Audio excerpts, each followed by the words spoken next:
छत्तीसगढ़ में धान पर हो रही सियासत सड़क के बाद सदन तक पहुंच गई। विधानसभा के आखिरी दिन धान के उठाव के मुद्दे पर जहां बीजेपी ने सरकार को घेरा, तो वहीं राज्य सरकार ने पूरे मामले में केंद्र सरकार और बीजेपी नेताओं को ही जिम्मेदार ठहराया। धान के उठाव पर बीजेपी विधायक शिवरतन शर्मा ने सरकार पर हमला बोलते हुए कहा, 21 लाख क्विंटल धान उपार्जन केंद्र में खराब हो रही है। दोषी कौन और नुकसान की भरपाई कौन करेगा? मंत्री अमरजीत कह चुके हैं, उन्होंने भी बयान दिया। अब ऐसे में दोषी कौन होगा, क्योंकि नुकसान तो धान उपार्जन केंद्र वाली समितियों का होगा। जवाबदेही कैसे तय होगी? बीजेपी के आरोपों पर खाद्य मंत्री अमरजीत भगत ने केंद्र को आड़े हाथों ले लिया। अमरजीत भगत ने चावल नहीं लेने का जिक्र करते हुए केंद्र के साथ साथ प्रदेश बीजेपी नेताओं पर जमकर हमला बोला। उन्होंने कहा, बीजेपी के नेता दो तरह की बात करते हैं। केंद्र से धान खरीदने के लिए एक भी सांसद या विधायक ने पत्र नहीं लिखा और यहां किसान हितैषी बन रहे हैं। ये विषय जो हम आज उठा रहे हैं, ये मार्च के महीने में हम बजट सत्र में भी उठा चुके हैं। बजट सत्र में भी जल्दी उठा लिया जाएगा, ये आश्वासन सरकार की ओर से हमको मिल चुका है। ये हमको आश्वासन मिल चुका पर उठा नहीं। आज छत्तीसगढ़ की पूरी सहकारी समितियां बर्बाद हो रही है, हमारी चिंता का विषय है ये। जी। इसलिए हम बार बार इस विषय को ला रहे हैं। आप अगर नहीं उठा पा रहे हैं तो सहकारी समितियों के नुकसान को उठाने की व्यवस्था सरकार कर ले, ताकि सहकारी समितियां सुरक्षित रह जाए। आपसे अनुमति लेकर के मैं बोलना चाहता हूं कि ये जो जितने चिंतित दिख रहे हैं विपक्ष के साथी और कोशिश कर रहे हैं कि हम किसानों के लिए बहुत चिंतित हैं, बहुत अच्छी बात है, लेकिन एकाध पत्र भारत सरकार को भी लिखना चाहिए। अरे बातों को घुमा मत। भारत सरकार हमको जहाँ सितंबर में अनुमति मिलना चाहिए माननीय अध्यक्ष महोदय, अक्टूबर में मिल रहा है माननीय अध्यक्ष महोदय, और इस बार तो चावल जमा करने के लिए जो अनुमति आयोग जनवरी में आया माननीय अध्यक्ष महोदय, इनका एक बार पत्र अपने भारत सरकार को, अपने प्रधानमंत्री को नहीं लिख सकते। केवल बोल जरूर सकते हैं, दिखाते जरूर हैं कि किसान प्रेमी है, लेकिन किसानों के लिए न एक आवाज उठता है, न एक पत्र लिख सकते हैं। प्रदेश का पूरा करोड़ों रुपए का धान बर्बाद हो रहा है। अरे उसकी सुरक्षा के लिए बात करिए। अगले कैसे धान उठेगा उसमें बात करिए ना। ये दिल्ली बम्बई क्यों पहुंच जाते हो हर बात में दिल्ली? अब धर्मजीत भैया, रात को दिल्ली पहुंच गए, एक तरफा अभी भी आप बोलेंगे दिल्ली नहीं पहुंच बनेगा। रहे हो। अगर रिस्पॉन्सिबल भारत सरकार के एजेंसी के रूप में हम खरीदी करते हैं तो उनका निर्देश, उनका अनुमति माने रखता है। अरे 15 क्विंटल खरीदने का निर्णय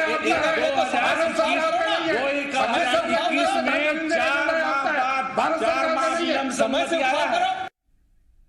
तो देखा और सुना आपने, भीगता धान और विधानसभा में घमासान। आज इसी मुद्दे पर हम चर्चा करने जा रहे हैं।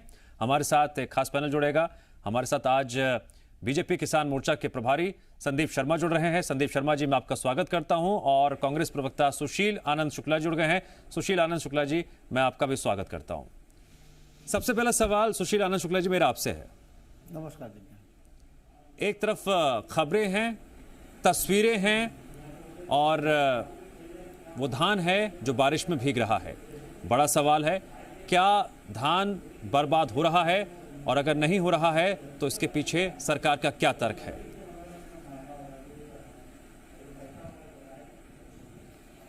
देखिए दिव्यांग जी, इस वर्ष लगभग 92 लाख मीट्रिक टन धान की खरीदी हुई। और जैसा कि अभी विधानसभा में जो आप रिपोर्ट दिखा रहे थे, जो सवाल उठा, भारतीय जनता पार्टी के वरिष्ठ विधायक श्री शिवरतन शर्मा जी ने जो आरोप लगाया कि लगभग 21 लाख क्विंटल धान का भी सोसाइटियों से उठाव नहीं हुआ है, अर्थात लगभग 1 लाख मीट्रिक टन धान का उठाव नहीं हुआ है। लगभग 92 लाख मीट्रिक टन धान की खरीदी हुई। केंद्र सरकार के द्वारा 60 लाख मीट्रिक टन चावल का छत्तीसगढ़ से लिया जाना था, जिसमें अनुमति मात्र 40 लाख मीट्रिक टन की दी गई। तो स्वाभाविक है कि हमारे पास में जो अनुपात में धान खरीदी की गई थी, उस अनुपात में हमें धान की खपत करने की आवश्यकता थी। दूसरी बात दिव्यांग जी, जो सबसे महत्वपूर्ण चीज है जिसमें मैं आपका ध्यान आकर्षित करना चाहूंगा, छत्तीसगढ़ में धान खरीदी की परंपरा जब से राज्य बना तब से है और बड़े समय तक, मतलब अधिकांश समय तक इस प्रदेश में भारतीय जनता पार्टी की सरकार थी। लगभग 15 साल तक 15 साल में भारतीय जनता पार्टी की सरकार ने 1000 क्विंटल धान के या अनाज भंडारण के लिए अतिरिक्त गोदाम निर्माण की कभी जरूरत नहीं समझी। शुरुआत की जो कांग्रेस की सरकार थी, शुरुआत में 3 साल में जो 5 लाख मीट्रिक टन जो भंडारण की व्यवस्था बनाई गई थी, जो निर्माण कार्य किए गए थे, मात्र 15 साल में पूरा किया गया। लेकिन आपको ये भी तो मानना पड़ेगा कि अगर बीजेपी की जो खामियां रही, कमजोरियां रही, इसलिए तो आज विपक्ष में बैठा हुआ है। विपक्ष में कांग्रेस थोड़ी ना बैठी हुई है, बीजेपी बैठी हुई है। दिव्यांग जी आधा मिनट देंगे, मैं भी बात पूरी कर। बिल्कुल दिव्यांग जी आधा मिनट दिव्यांग जी। दरअसल 15 साल में यदि ये धान भंडार 50 लाख मीट्रिक टन इनके द्वारा भी धान की खरीदी की जाती थी, लगभग 50 लाख मीट्रिक टन का रेशियो आता है। इनके द्वारा 14,000 करोड़ रुपए खर्चा किया गया नई राजधानी में। इनके द्वारा स्काई वॉक जैसे निर्माण में लाखों रुपया करोड़ रुपया खर्चा कर दिया गया। लेकिन धान का भंडारण जो छत्तीसगढ़ के किसानों की गाढ़ी कमाई की उपज है, जिसके भंडारण के लिए इन्होंने कभी कोई व्यवस्था नहीं की। बहुत बड़ा सवाल उठाया आपने कि इनकी नाकामी के कारण इनमें मौसम मिला है। बिल्कुल इनकी नाकामी के कारण, इनकी विफलता के कारण जनता ने हम पे भरोसा दिखाया। इसीलिए हमारी सरकार ने पिछले 2 साल में 12 लाख मीट्रिक टन धान के अनाज के भंडारण के गोदाम बनाने की व्यवस्था शुरू की। लेकिन दुर्भाग्य से कोरोना काल होने के कारण कार्य बाधित हुआ। लेकिन हमारी सरकार जो काम 15 साल में हो जाना था, बारिश के उस काम को हमारी सरकार ने अब चालू किया। जहां जहां धान का उठाव नहीं हो पाया है वहां पर धान भीग रहा है, बर्बाद हो रहा है। क्या इन बातों में सच्चाई नहीं है या फिर ये सिर्फ और सिर्फ सियासी आरोप हैं? नहीं, देखिए इस बात से तो इनकार किया ही नहीं जा सकता। छत्तीसगढ़ में खुले में धान रखने की एक अवैज्ञानिक परंपरा पिछली सरकार ने डाली थी। क्योंकि हमारे पास भंडारण की समुचित व्यवस्था नहीं है। सेंट्रल गवर्नमेंट ने जो वादा किया था 64 लाख मीट्रिक टन चावल लेने का, उसको नहीं लिया। इसके कारण मजबूरी में फिर भी 92 लाख मीट्रिक टन धान की खरीदी हुई है, जिसमें से 91 लाख मीट्रिक टन धान का निपटारा लगभग किया जा चुका है। सिर्फ 1 लाख मीट्रिक टन जो सोसाइटियों में पड़ा हुआ है। काफी इंतजार कराया, ठीक है, काफी आपको मैंने इंतजार कराया, लेकिन अब वक्त आपका है बोलने का। मेरा सवाल यह है कि सरकार बार बार आरोप लगाती है केंद्र सरकार जिम्मेदार है। बीजेपी के विधायक हों, सांसद हों, एक पत्र तक नहीं लिखते केंद्र सरकार को, और यही वजह है कि ये हालात आज छत्तीसगढ़ में है। दिव्यांश जी, एक तो सबसे पहले मैं बता दूं कि हम जो बात उठा रहे हैं वो 21 लाख टन धान की बात कर रहे हैं, कोई 1 लाख टन की बात नहीं कर रहे हैं। 21 लाख क्विंटल नहीं, 21 लाख टन की हम बात कर रहे हैं। दूसरी बात मैं बताना चाहूंगा कि हमारी, एक मिनट आप जरा सा बीच में मत बोलिए, आपके समय आएगा तो आप बोलिएगा, आप अभी शांत रहिए। और मैं अगर कहीं गलत आंकड़े दे रहा हूं तो पब्लिक सुन रही है, सब लोग सुन रहे हैं, आप उसमें स्पष्टीकरण मत दीजिए। दूसरी बात ये मैं आपको बताना चाहूंगा, आपके विधायक ने 21 लाख क्विंटल बोला है, रिपोर्ट में दिव्यांग जी भी 21 लाख क्विंटल। अभी देखिए दिव्यांग जी ये तो समय खोटी करने का तरीका है। और आपको मैं बता रहा हूं, जब हमारी सरकार थी तो हमने जो योगी शासन काल में जो 13 लाख टन धान खरीदे थे, उसको बढ़ाते बढ़ाते हमने 2016 में जो है 82 लाख टन धान खरीदे, और फिर बीच में थोड़ा सा फ्लक्चुएट होकर के 80 लाख और 81 लाख टन में आया। तो हमने मैक्सिमम 82 लाख टन धान खरीदी की। जिस समय हमने 82 लाख टन धान खरीदा था, उस समय केंद्र सरकार ने सेंट्रल पूल और स्टेट पूल मिलाकर के 43 लाख टन चावल लिया था। और उसके बाद हमारे पास जो धान बच गया था उसको हमने अलग से निपटान किया था, उसकी बात तो अलग से, उसका चर्चा का विषय नहीं है। लेकिन आज इनको 48 लाख टन चावल जमा करने सेंट्रल और स्टेट पूल में। हम तो ये पूछते हैं कि सेंट्रल और स्टेट पूल मिला करके जो 48 लाख टन चावल जमा करना है, क्या वो जमा हो गया? तो बता दें कम से कम, जो इतना चिल्ला रहे हैं। ये केवल सेंट्रल पूल की बात करते, स्टेट पूल की बात नहीं करते। तो दोनों मिलाकर के जितना धान का निपटान होना, तो सेंट्रल में सेंट्रल और स्टेट को छोड़ के जो बचा है उसकी नीलामी की बात कर रहे हैं, वो 10 लाख की। नहीं, वो देखिए मैं वही बता रहा हूँ, सेंट्रल और स्टेट के पुल में जो देना है वो नहीं दे पाए। पिछले साल इनको 28 लाख टन सेंट्रल पुल में देना था, उसमें भी इन्होंने 2,35,000 टन का निपटान नहीं किया, बार बार चिट्ठी लिखने के बाद भी। अब ये बार बार कहते हैं कि बीजेपी की सरकार ने गोदाम नहीं बनाया, फलाना नहीं किया, ढिमका नहीं किया। तो जिस दिन आपने घोषणा पत्र बताया, क्या घूम के नहीं देखे थे प्रदेश की क्या स्थिति है? तो किसके बिना पर आपने यहाँ पर घोषणा की? क्या मोदी जी से पूछ करके घोषणा पत्र बनाया था आपने? क्या आपको नहीं पता था यहाँ धान रखने की क्या व्यवस्था है? तो आपको पता है कि प्रदेश की क्या स्थिति, आपने अपने बूते पर घोषणा पत्र बनाया है, और उसके बाद रोज रोना रोते हैं, छाती पीट कर किस तरह से विधवा विलाप करते हैं, केंद्र सरकार की बात करने लगते हैं। ये बेईमानी की बात है। आपने साफ कहा था कि हम अपने दम पर खरीदी करेंगे, मोदी सरकार के इससे कोई लेना देना नहीं। जब इन्होंने घोषणा पत्र जारी किया था राजनांदगांव में, वहां पर बात टीएस बाबा ने, आप वीडियो उठा करके देखिए, उन्होंने कहा था कि इन सारी चीजों के लिए हम अपने स्वयं की व्यवस्था खड़ी करेंगे, इसके लिए हम कहीं हाथ नहीं फैलाएंगे, 20,000 करोड़ रुपए का हम अलग से व्यवस्था करेंगे, और इसके लिए हमारा राज्य है सक्षम है। आज कहां चला गया इनकी कमीगिरी जो है? बड़े कमैया बने थे उस दिन, लेकिन इनको कुछ पता नहीं था सत्ता में क्या है, सत्ता की स्थिति क्या इनको नहीं पता था। जो मुंह में आया उन्होंने घोषणा कर दिया। इन्होंने कहा था कि हम अपने दम पर खरीदेंगे, आप खरीदिए। बार बार मोदी सरकार को बोलना, बार बार चिट्ठी लिखने की बात करना, ये तो आपकी नाकामी है। अपनी नाकामी को छिपाने के लिए केंद्र से, हमने कभी इस तरह से नहीं कहा। हमारी सरकार के समय भी केंद्र सेंट्रल पूल में और स्टेट पूल में देने के बाद धान बचता था, उसका निपटारा करते थे, उसके चावल बना करके बेचने का काम करते थे। लेकिन मेरे पूरा बोलने दीजिए आप दिव्यांश जी, मैं पूरी बात बता रहा हूँ, मैं पूरी बात बता रहा हूँ। राजनीतिक हो जाएगी फिर पूरी तरह से, दोनों पक्ष नहीं तो राजनीतिक बात है, तो राजनीतिक दोनों पक्ष बराबर बोलते रहे। उन्होंने बोला, हम तो धार्मिक बात नहीं कर रहे हैं, तो राजनीतिक बात ही कर रहे हैं। और मुझे 21 लाख क्विंटल है, टन नहीं है, इस पर हम 21 लाख, मैं बता रहा हूँ 21 लाख टन धान इनका सोसाइटी में रखा हुआ है। ठीक है, चर्चा जो हो रही है देखिए, सुनिए मैं बताता हूँ, ये जो इन्होंने डीओ कार्ड दिया और उसके बाद उन्होंने खाता में दिखा दिया धान तो वहां रखा हुआ है। दिव्यांग जी, 1 लाख टन धान तो अकेले गरियाबंद विधायक सदन के अंदर में 21 लाख क्विंटल बोलते हैं, हकीकत उससे भी कम है।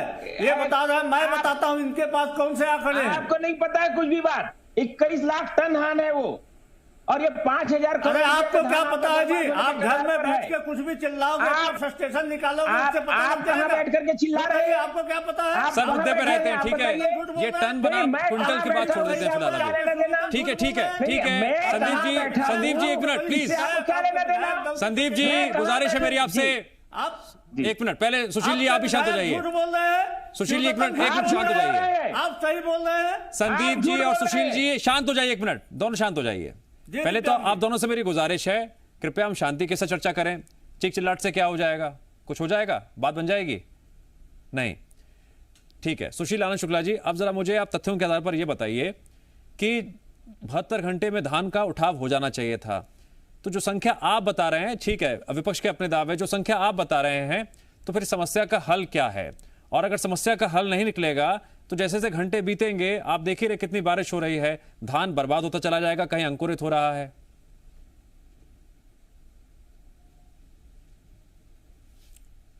निश्चित तौर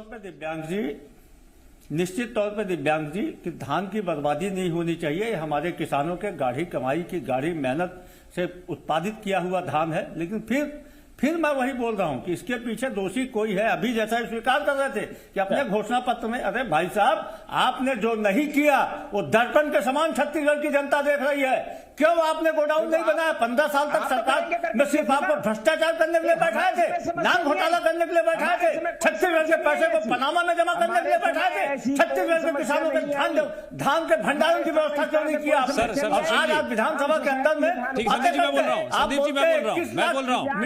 सुशील जी, सर मानी चाहिए आपको, आपका विधायक दल का खरीदी किसने की? विधानसभा के अंदर में सवाल सुशील जी देखिए, लगातार शर्म शब्द बोल रहे हो। आपको अगर चिल्लाने से बात बन जाएगी तो मैं चिल्ला लेता हूँ और जोर से। मैं आप दोनों से कह चुका हूँ, चिल्लाने से अगर बात बन जाएगी मैं चिल्ला लेता हूँ। सुशील जी, मेरा सवाल आपसे ये था, इसका हल क्या है? हल्ला मचाने की, ठीक है, आप बीजेपी पर आरोप लगा रहे हैं, ठीक है, उन्होंने इंतजाम नहीं किए। मेरा सवाल वर्तमान को लेकर है, वर्तमान में की समस्या का क्या हल है आपके पास? आप कितना मर्यादित बात कर रहे हैं? अपने विधायक दल के सचेतक को सरेआम नेशनल टीवी में झूठा साबित कर। क्या आप दोनों के पास कोई सही बात कहने के लिए नहीं है? इतनी दूर से आप चिल्ला रहे हैं, बराबर मैं रिक्वेस्ट कर रहा हूं आप लोगों से। खुद आपको सोचना चाहिए, क्या आप दोनों के पास कोई सही बात नहीं है कहने के लिए? क्या सरेआम नेशनल टीवी में झूठा साबित? संदीप जी और सुशील जी, बहुत हो गया, ये गलत बात है, ये बहुत गलत बात है। मैं आप दोनों से गुजारिश कर चुका हूं, चिल्लाने से क्या बात सही हो जाएगी? तथ्य नहीं है आप लोगों के पास, क्या चिल्लाए जा रहे हैं आप लगातार? सुशील जी आखिरी 1 मिनट, संदीप जी आखिरी 1 मिनट। आपने किया तो हल्ला ठीक है, मचा रहे हैं। मैं दोनों से कह रहा हूं, जरा 1 मिनट, एक मिनट है आखिरी, जो बोलना है बोल लीजिए, क्योंकि आप मेरे सवालों को जवाब देने के लिए तैयार हैं। सुशील जी बोलिए, अब आप आखिरी 1 मिनट, फिर उसके संदीप जी। देखिए दिव्यांग जी, पूरी तरीके से हमारी सरकार ने जो धान खरीदी किया गया उसके समुचित भंडारण की व्यवस्था की है, और जो चीजें वस्तुस्थिति सामने है उसको तो स्वीकार करना पड़ेगा। इस प्रदेश में पिछले 15 साल में 1000 मीट्रिक टन धान के भंडारण की व्यवस्था नहीं की गई। मोदी सरकार ने 60 लाख मीट्रिक टन चावल का वादा करने के बाद सिर्फ 40 लाख मीट्रिक टन लिया। हमारी सरकार ने अपने वादे के हिसाब से इस बार 92 लाख मीट्रिक टन धान की खरीदी की। ठीक है संदीप जी, आखिरी मिनट आपका। प्रचुर मात्रा में खरीदी की। केंद्र सरकार ऐसी धान खरीदी हम भी करते थे दिव्यांग जी, ऐसी आपाधापी कभी नहीं थी। ये अपनी नाकामी को छुपाने के लिए केंद्र सरकार को दोष देते हैं। वादा इन्होंने किया है, वादा इनको निभाना है। जब इन्होंने वादा किया है तो प्रदेश की क्या स्थिति है, कैसे है इनके इनकी बजट क्या होना चाहिए, इनका चिंता इनको करना है। बिल्कुल वादा निभा रहे हैं, आपके समान नहीं, आपके समान नहीं। वादा हमने किया, इसमें जनता के साथ धोखा करो। अरे वादा किया था 2 करोड़ बेरोजगारी का। सर वैसे तो कार्यक्रम में 4 मिनट है, लेकिन आपके बोलने को देखते हुए मैं सोच रहा था कि जल्दी खत्म करूंगा, लेकिन एक मौका और दे रहा हूं, एक मौका और दे रहा हूं। संदीप जी, सुशील जी, एक मौका और दे रहा हूं, प्लीज एक मौका और दे रहा हूं। 3 मिनट और हम आगे चलते हैं और बात करते हैं। नहीं देखिए, मेरे साथ बीच में बोलेंगे तो ये तो उचित नहीं है, आप बताइए। नहीं बोला, दोनों दूसरे के बीच में रहे, पीछे कोई नहीं रहा। मैं तो चुप था। कोई चुप नहीं है, चुप कोई भी नहीं रहा। मैं गुजारिश करे जा रहा हूं, हाथ जोड़ लिए, विनती कर ली, लेकिन मानने को कोई तैयार नहीं है। 10 सेकंड का पॉज दीजिए प्लीज, 10 सेकंड का पॉज दीजिए, गहरी सांस ले लीजिए, चिल्लाना किसी को नहीं है। ठीक है सुशील आनंद शुक्ला जी, मैं फिर आपसे सवाल दोहरा रहा हूं। किसान से आपने धान लिया, जो धान बर्बाद हो रही है, हमने नारायणपुर की तस्वीरें दिखाई थी एक, वहां पर कई क्विंटल धान जो है बारिश में भीगे जा रहा है, बोरियां वहां पर से किसी भी तरह से जो है उस ढका जा रहा है, लेकिन वो इंतजाम नाकाफी नजर आते हैं। प्रशासन से पूछते हैं तो कह रहे हैं कि भाई उठाव में हम तैयारी कर रहे हैं, कहीं सड़क नहीं है, कहीं कोई दिक्कत है। इन समस्याओं का हल कैसे निकलेगा, उठाव कब होगा? सुशील जी। निश्चित तौर पर दिव्यांग जी, जो धान की खरीदी की जा चुकी है, उस धान के समुचित भंडारण की सरकार व्यवस्था कर रही है, उसके उठाव की व्यवस्था की जा रही है। मैं फिर बता रहा हूं कि कहीं न कहीं मोदी सरकार की छत्तीसगढ़ विरोधी नीति के कारण ये स्थितियां उत्पन्न हुई है, लेकिन छत्तीसगढ़ के सर रोड मैप क्या है आपने वो नहीं बताया। बर्बाद नहीं होगा, क्योंकि छत्तीसगढ़ में किसान का पुत्र मुख्यमंत्री है। अब पूरी तरीके से छत्तीसगढ़ के किसानों एक तरफ आपकी सरकार ये कहती है कि केंद्र सरकार जो भी फैसले ले, लेकिन जो किसानों से हमने वादा किया है व्यवस्थाएं बनाए रखेंगे, लेकिन कैसा हो पा रहा है? संदीप शर्मा जी, इस समस्या का हल कैसे निकलेगा? क्या आप भी बस लगातार आरोप लगाते रहेंगे? विधानसभा में खूब हो हल्ला हुआ, नतीजा क्या निकला? देखिए, अपनी तरफ से ये जो भी आरोप केंद्र पर लगाना, इनका एक सगुफा बन गया है, हर मामले में केंद्र पर बोलना, लेकिन ये इनकी नाकामी है। इन्होंने ढेर सारे घोषणा। अच्छा ये बताइए संदीप जी, अपनी इस नाकामी को सफलता में कैसे बदल सकते हैं? ये क्या रास्ता है, क्या करना चाहिए? सबसे पहली बात तो यह है कि केंद्र ने अगर कि जितना चावल स्टेट पूल सेंट्रल पूल में इनसे मांगा था, उतना 48 लाख टन इनको पहले देना था, और उसके लिए 72 लाख टन का इनको मिलिंग कर लेना था। बाद में जो बचता 20 लाख टन धान, उसको मिलिंग करके तो बता तो रहे 20 लाख ही बचा हुआ है। मैं बता रहा हूँ ना सुशील आनंद जी, 20 लाख बचा हुआ है ना, जो 20 लाख आपको बता रहा हूँ, अभी भी इनका जमा नहीं हुआ। 40 लाख की दिव्यांग जी, कहाँ बात कर रहे हैं? झूठ की मशीन बने हुए जमा नहीं हुआ है इनका। विधानसभा में जो बातें कही गई हैं, विधानसभा के पोर्टल पर जो बातें रखी गई हैं, उन्हें तो मानना पड़ेगा ना। कि जो सेंट्रल और स्टेट पूल में जितना जमा कर रहे हो गए, मेरे दिखा दीजिए, आप सदन के पोर्टल पर रख दीजिए, कल उसको बात साफ हो जाएगा कि जो आप सदन के पोर्टल में रखा जा चुका है। उसके लिए दिसंबर तक का समय होता है। सिर्फ एक किसान मोर्चा के प्रभारी हैं, इतना तो मैं समझता हूँ, इतनी ज्ञान की अपेक्षा इनसे देश करता है, राज्य करता है, कि दिसंबर तक का समय होता है उसके लिए। उसके काम के लिए दिसंबर तक का समय निर्धारित किया गया है। आप बता दो जो आपको लिमिट दिए गए हो जमा हो गया, कल दिखा दो उनको, हम बोलना बंद कर देंगे। आप दिखा दो भाई कागज, यहां बैठ के बोलने से होता है क्या? और खाली मोदी मोदी कोसने से होता है क्या? आप जितना बोलोगे छत्तीसगढ़ का किसान उसको बड़े ध्यान से देख रहा है। संदीप शर्मा जी, एक बात बता दीजिए, आपके दोनों सांसदों ने संदीप शर्मा जी, की कीमत के बारे में मोदी के सामने नहीं बोला। आपके साथ साथ से आपकी सरकार सेंट्रल पूल और स्टेट पूल की जब बात होती है, किसान देख रहा है, तो क्या बेहतर समन्वय की जरूरत नहीं है, और बिना समन्वय के समस्या का समाधान नहीं निकल पाएगा? क्या ये भी एक कड़वा सच है संदीप जी? नहीं देखिए, कोई भी सेंट्रल पूल में और सेंट्रल को जितना चावल लेना है वो तो अपना तय है। हमारे समय में 43 लाख टन दोनों मिला लिए थे, अब तो 48 लाख टन ले रहे हैं, 5 लाख टन ज्यादा ले रहे हैं। इन्होंने कहा था कि हम इतना धान सब खरीदेंगे, अपने कुबत पर खरीदेंगे। झूठ बोल रहे हैं, सिर्फ 40 लाख मीट्रिक टन ले रहे हैं। सुशील आनंद शुक्ला जी, सिर्फ 40 लाख, 21 लाख बचा हुआ है, 10 लाख की नीलामी करेंगे, 11 लाख का क्या होगा? देखिए, ये अच्छी बात नहीं है। सुशील जी सवाल है मेरा, सुशील जी क्या होगा? कहीं न कहीं छत्तीसगढ़ के राज्य के अपने सिस्टम में, अपने पीडीएस सिस्टम में क्या वो धान बर्बाद होगा? दूसरी बात मैं आपको बता दूं दिव्यांग जी, श्री संदीप शर्मा जी गलत बयानी कर रहे हैं आपके चैनल के माध्यम से, इतने बड़े चैनल का गलत उपयोग कर रहे हैं। केंद्र सरकार इस वर्ष सिर्फ 40 लाख मीट्रिक टन चावल लेने की स्वीकृति दी है। ठीक है संदीप शर्मा जी और सुशील आनंद शुक्ला जी, ना तो मैं किसी का गला पकड़ सकता हूं, ना किसी की जबान। अब कौन सच्चा कौन झूठा ये जनता तय करेगी। मेरा काम है सवाल पूछना, जो मैंने साबगोई से पूछे। मैं उम्मीद कर रहा था ये चर्चा बहुत इस लिहाज से सही रहे कि कम से कम तथ्य आप रखें, अपनी बात साफगोई से रखें। लेकिन क्या ऐसा हो पाया? शायद नहीं।